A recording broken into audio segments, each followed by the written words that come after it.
Anatoly Vladimirovich Tarasov, celebrated worldwide as the father of Russian hockey, transformed a war-scarred Soviet Union into an ice hockey superpower. From building CSKA Moscow's first rink with scrap lumber to orchestrating the Red Machine's Olympic and World Championship dominance, Tarasov fused Canadian physicality with Russian ballet, chess-like tactics, and year-round dry land training. His radical methods forged superstars such as Vladislav Tretiak and Valeri Kharlamov, rewrote coaching science, and left a legacy honored in the IIHF and Hockey Halls of Fame. If you want the untold story behind modern puck possession systems and Soviet gold medal glory, this video delivers an adrenaline-charged deep dive into Tarasov's genius, passion, and iron discipline. Picture Moscow in the winter of 1946. Snow swirling like thrown confetti across the wide gray avenues, trolley bus wires humming under a gunmetal sky, the fresh scars of war still gouged into every facade. In the middle of that battered city, a 27-year-old Red Army lieutenant with a broken nose and a chess player's stare marches into a disused barracks clutching 3 battered Canadian rulebooks, a pair of hand-sewn leather skates, and a dream so absurd even his comrades laugh over their cabbage soup.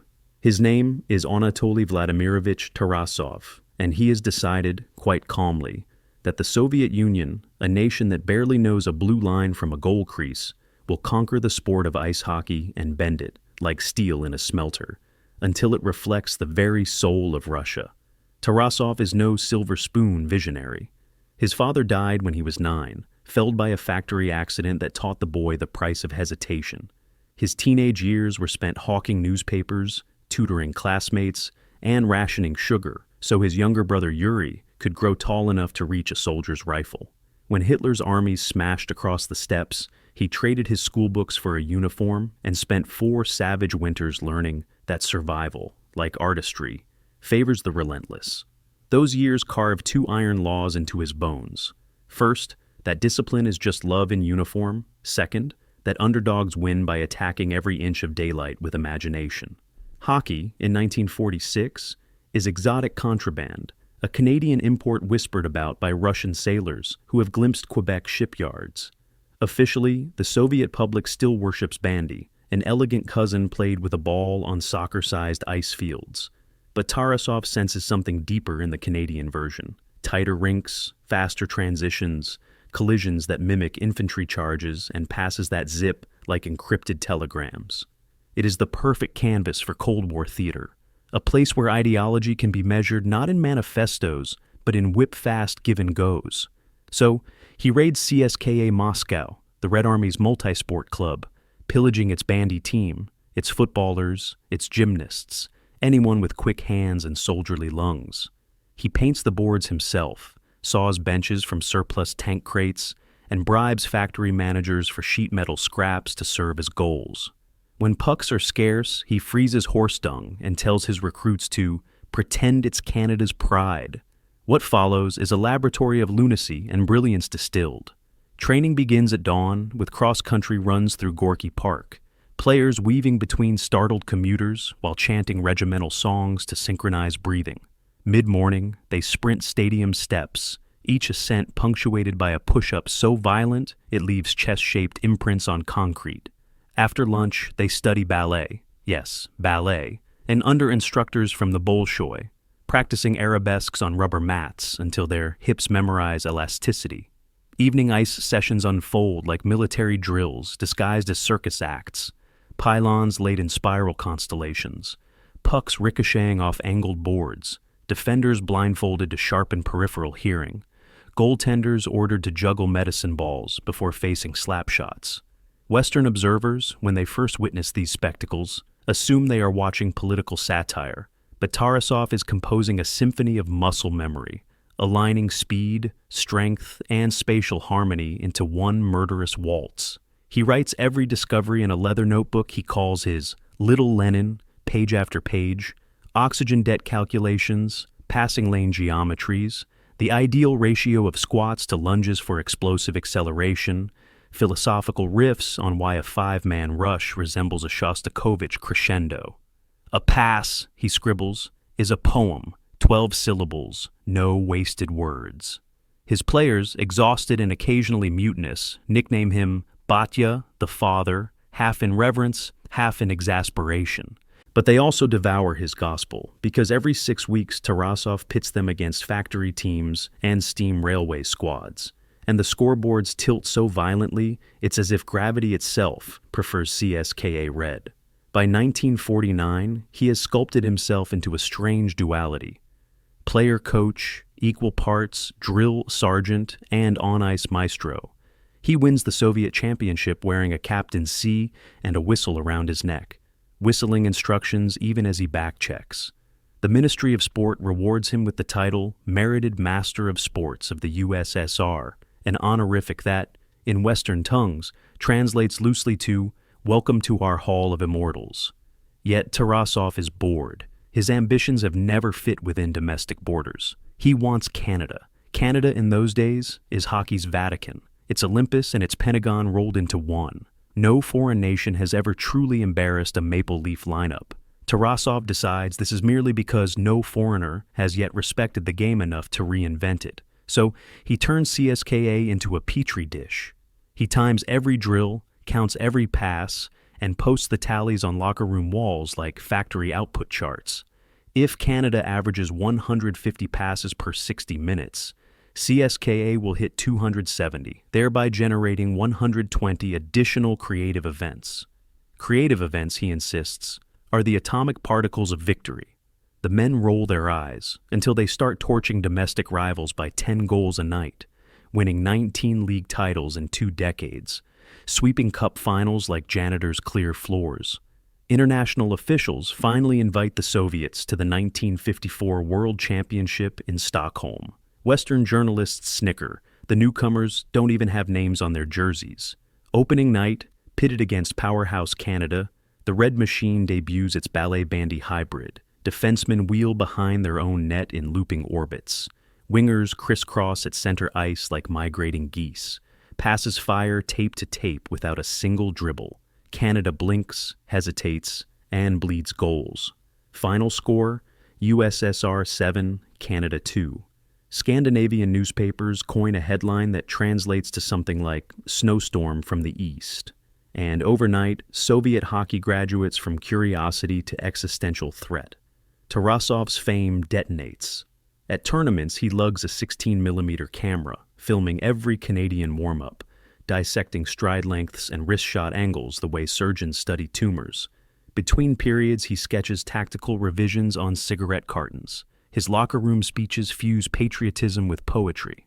Rockets and satellites will take us to the cosmos, he tells the squad before the 1964 Olympic final. But tonight, your blades will make Earth spin faster. They beat Sweden 4-2 for gold.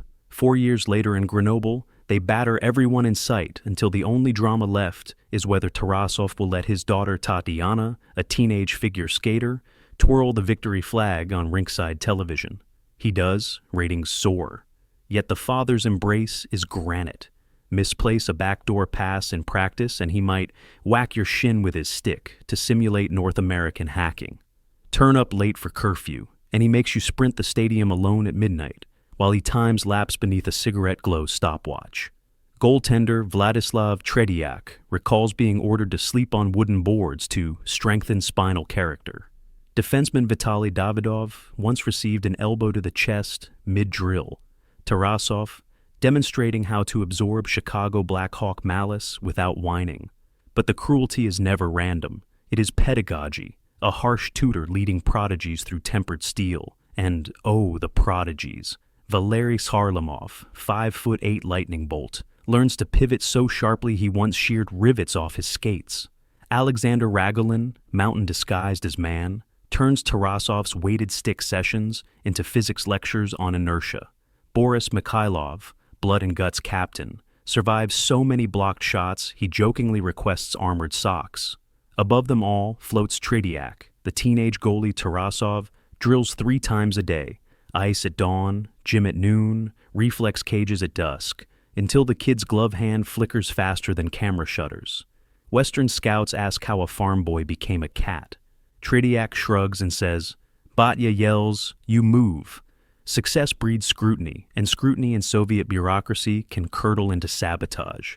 In 1969, during a heated derby between his CSKA and Spartak Moscow, a referee waves off a late CSKA equalizer. Tarasov, veins bulging like tram cables, yanks his players from the ice in protest as cameras pan to a startled Leonid Brezhnev sitting in the VIP box. The match is annulled. Within hours, party officials convene a disciplinary panel. They strip Tarasov of his honorary coach title, smear him in Pravda as temperamentally unsporting, and reassign him to youth development in Siberia. Fans riot outside arenas, chanting, "Bring back Batya." And within months, the Kremlin quietly reinstates him, because even autocracies crave gold medals. The 1972 Sapporo Olympics mark his swan song with the national team. Another ice-cold clinic, another gold. But politics again intervenes. The Czechoslovaks, still raw from the '68 Soviet invasion, face the USSR in the final game. A draw guarantees Soviet gold without embarrassing the hostilities-charged Czechs. Party officials politely hint that a gentleman's tie might serve geopolitical harmony. Tarasov snarls. His teams do not engineer stalemates. The Soviets win 5-2. Days later, he is dismissed, nominally retired, though insiders whisper the real crime was competitive honesty.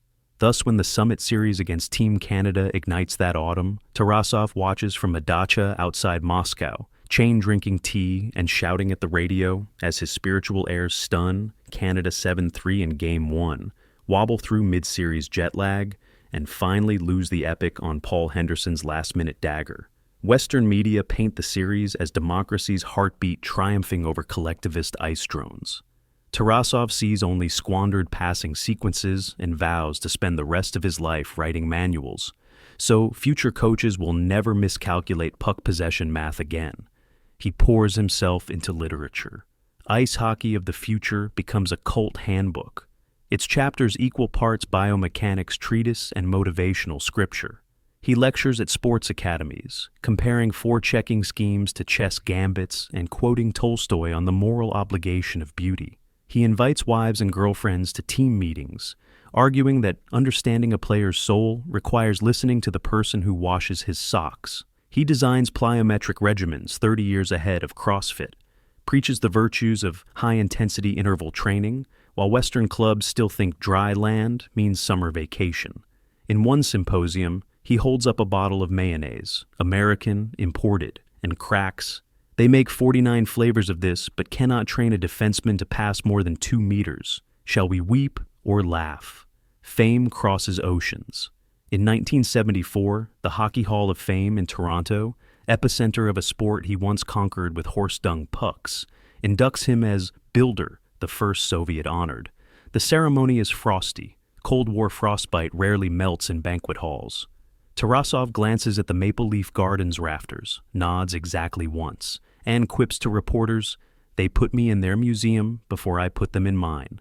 Nevertheless, he signs dozens of autographs because children are apolitical. He spends retirement mentoring his daughter Tatiana, whose figure skating protégés will someday win Olympic gold by spinning Tarasov's balance drills into triple axels. He gardens tomatoes, critiques Spartak matches on television with Yuri at his side, and mails friends handmade New Year's cards depicting hockey sticks forming peace signs. But he remains, until his final breath, a military strategist of motion. On sleepless nights, he scribbles new practice diagrams, convinced that if the angles are drawn perfectly enough, they might soothe the world's sharper corners. In June 1995, lungs ravaged by decades of secondhand rink smoke, Tarasov slips into silence. Newspapers from Montreal to Manhattan headline his obituary above the fold. The New York Times calls him the coaching genius who taught Russia to beat North Americans at their own national pastime. Thousands file past his coffin at the CSKA arena, laying red carnations and handwritten notes. "Thank you for the passes," reads one. "You made us fly," reads another. Tretiak delivers the eulogy, voice cracking as he likens Batya to Pelé, Jordan, and Gordie Howe, compressed into one volcanic brain. Even Canadian broadcasting cuts live to the ceremony, arch rivals saluting the general who reshaped their war game. death proves an inadequate opponent. In 1997, the International Ice Hockey Federation inaugurates its Hall of Fame with Tarasov encased in the very first class. A decade later, the National Hockey League, once his arch-nemesis, creates the Wayne Gretzky International Award and posthumously hands him the inaugural Crystal Puck. The Continental Hockey League names an entire division after him. Teams steel themselves each autumn, knowing the Tarasov banner means they are skating against myth. And on his 101st birthday, Google splashes a doodle of a stout man with a clipboard coaxing cartoon pucks into a kaleidoscope of red stars, a digital confetti shower for the father of Russian hockey. Yet his real monument is invisible. It lives inside the modern game's bloodstream. Watch any NHL power play hinge on a cross-ice seam pass. Any penalty kill unleash a synchronized diamond. Any strength coach plan plyometric circuits in July. Tarasov is there, grinning under his flat cap. Listen when coaches praise possession metrics or east-west puck movement. They are quoting, consciously or not, paragraphs he scrawled in the margins of those first Canadian rulebooks. American miracle maker Herb Brooks devoured Tarasov's essays before sculpting the 1980 U.S. upset. Swedish academies lifted his dry land blueprints. Finnish juniors now learn puck control patterns Tarasov diagrammed, while Moscow still smoldered from war. Take a drone's eye view of global hockey in 2025. The speed, the fluidity, the NHL defenseman who trains with kettlebells and yoga, the women's Olympic teams firing tic-tac-toe rushes across Olympic-sized rinks. All of it ripples from that snow-dusted barracks, where a stubborn lieutenant once taped wooden blades to borrowed boots and ordered recruits to paint with the puck. The game is richer, faster, kinder to wrists, and harsher on stopwatches, because Anatoly Vladimirovich Tarasov decided art was measurable in kilometers per hour. Imagine him now, ghost-like in the rafters of a KHL arena, surveying LED scoreboards and fiberglass sticks. Does he approve? Probably he mutters that the passing counts are still 5% too low. Probably he asks why penalty killers don't practice with blindfolds. Probably he wonders whether someone has tried teaching artificial intelligence robots to mimic Valeri Kharlamov's inside-edge shimmy, just to verify that genius defies circuitry. And then, in the hush before overtime, he might press a phantom stopwatch and whisper to the descendants of his red machine a simple, eternal instruction. Create one more opportunity than the enemy believes exists, because that, in the end, is the Tarasov algorithm. One extra stride, one unexpected angle, one bold trespass beyond convention.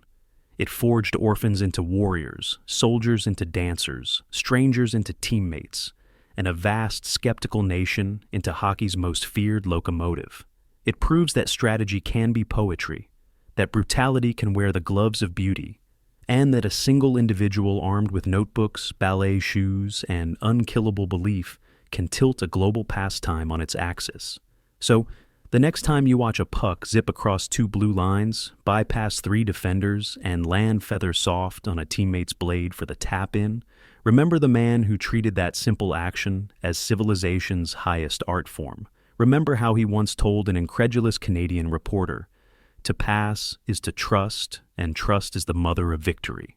And recall that trust, earned through sweat, welded by discipline, choreographed by imagination, created a dynasty so enduring that even death could not blow the final whistle.